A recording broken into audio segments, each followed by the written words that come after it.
Magandang araw mga kakutsero. Ito na naman po ang inyong lingkod na si Jigs na magbibigay sa inyo ng giya ngayong araw ng Biyernes.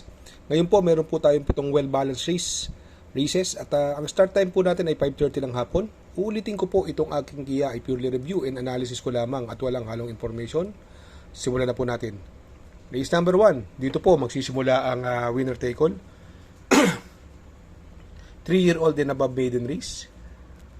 Dito po meron po tayong pitong kalahok. First choice ko po rito, numero 5, shade green, no? Sakay ni Jackie R.A. Base. Ito tingin ko mabilis na kabayo ito eh. Medyo malalakas lang ang nakakalaban nakaraan. Pero sa Novato race niyan, may 1.14 po yan sa 1200 meters sa kabilang kadarahan sa Metro Turf. Tingin ko pag nauna to, malaki panalo nito, shade green. Second choice ko na rin po, numero 1, Phone Trick, no? Sakay ni Jan Alvin Guse. Si Phone Trick may 1.13 media po yan, no? Dito naman sa PJC. Pero ito si Phone Trick parang hindi siya magaling pag hindi nauna eh. Pagka sinusunod or pinareremate lang siya. Sa tingin ko may talo siya sa shade green, no? Kaya dito sa race number 1, ang pili ko po dyan. Doon ako sa numero 5, shade green. Panigundo ko naman po, numero 1, Phone Trick. Sa race number 2, dito po magsisimula ang pick 6. Pilracom rating based handicap system class 5 17 to 41 split. Another 1200 meter distance. May 8 entries po tayo dito. At dito first choice ko po rito yung numero 5 Super Spunky bago baba ng grupo. Binigay na po kay Jackie Jomel Storke. Sa tingin ko mukhang wala nang pauunahin ito, although may mga bubilis din si Success of Times at Advance Party, pero kaya niyang unahan yan or sundan, no? Sa baba ng laban, isang imported horse. Sa tingin ko yan po ang malalyamado sa kanyang ito. Second choice ko po rito, numero 7, no, si Seychelles, no? Sakay ni Christian at Bincola. Kung magkaroon man ng lutsya sa unahan, ito ang pwedeng lumimati si Seychelles. Pero huwag kayong mawawala nito, no? Kaya lang, kailangan nyo makibalita. Numero 6, Limon Sudan Falls. Sakay ni Jackie J. Pastoral. Ito kalabit ikot to paglabas. Kaya lang, alamin nyo lang sa koneksyon, no? Sa tingin ko, may panalo po yan. Kaya dito sa race number 2, ang pili ko po. Doon ako sa numero 5, Super Spunky. Panigundo ko naman po, numero 7, Seychelles. At isasama ko po mong pandiado, numero 6, Limon Sudan Falls. Sa race number 3, dito po magsisimula ang pick 5. Pilracom rating based handicap system, class 5 17 to 41 split. Another 1200 meter distance. At dito po may 8 kalahok. Ito para sa akin po, sosolokin ko na po yan. Numero 1, Amor Mi Amor, sakay ni Jackie J. Pastoral, no?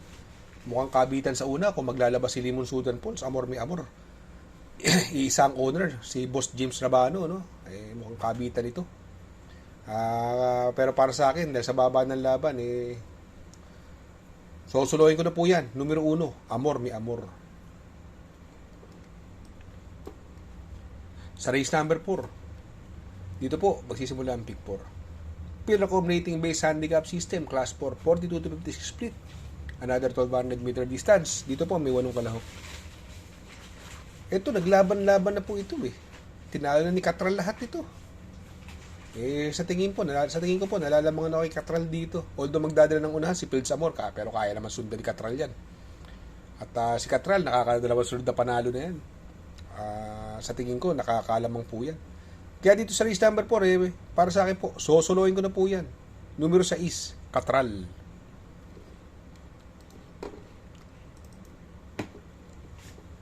Sa race number 5, Pilracom rating based handicap system, class 4, 43 to 56 split, no? Another 1200 meter distance, meron po tayo 8 kalahok. First choice ko po dito yung galing sa panalo, numero 7, Ninong, no? Ito, matagal nagbakasyon. Pagtakbo, nanalo agad, no? Sa tingin ko, ito ang horse to beat dito sa karerang ito, si Ninong, no? At ang may sakay sa kanya, may gamay pa, si Jackie Jomer Storke. Second choice ko po rito, yung numero 8, Hinebra, no? Sakay ni Jackie Jigar Paano. Ito, ang baba sa laban po nito, 1200 meters, Kaya lang, andyan yung Elegant Lady, pwede silang maglutsahan, no? At saka yung Heartfelt, no? Sa tingin ko, ito po ang mahigpit na makakalaban ni Ninong, no? Magsasama po ako ng pandiado rito, yung numero 5, Heartfelt, sakay ni Jomel Lazaro. Itong si Heartfelt, Nung 2-year-old po niyan, nanalo po sa malaking karera niya. Tinalo po niya si Catalyst, no? Yung kabayo rin nila. Si Catania pala, sorry, si Catania tinalo niyan, no? Sa tingin ko, maganda pandiyado po yan, si Heartfelt, no? Mabilis sa kabayo po yan. Malaki chance ang manalo. Kaya dito sa race number 5, ang pili ko po. Doon ako sa numero 7, Ninong. Panigundo ko naman po, numero 8, Hinebra. At isasama ko pong pandiyado, numero 5, Heartfelt. Sa race number 6, sa penultimate race, Pilrocom rating based handicap system, class 4, 42 to split. Another 1200 meter distance. At dito, meron po tayo 8 kalahok. Ito, sobrang ganda ng tinakbo na karaan po nito. Numero 3, Queen of the Nile, no? Unang takbo niya, walang nakuha yan, eh.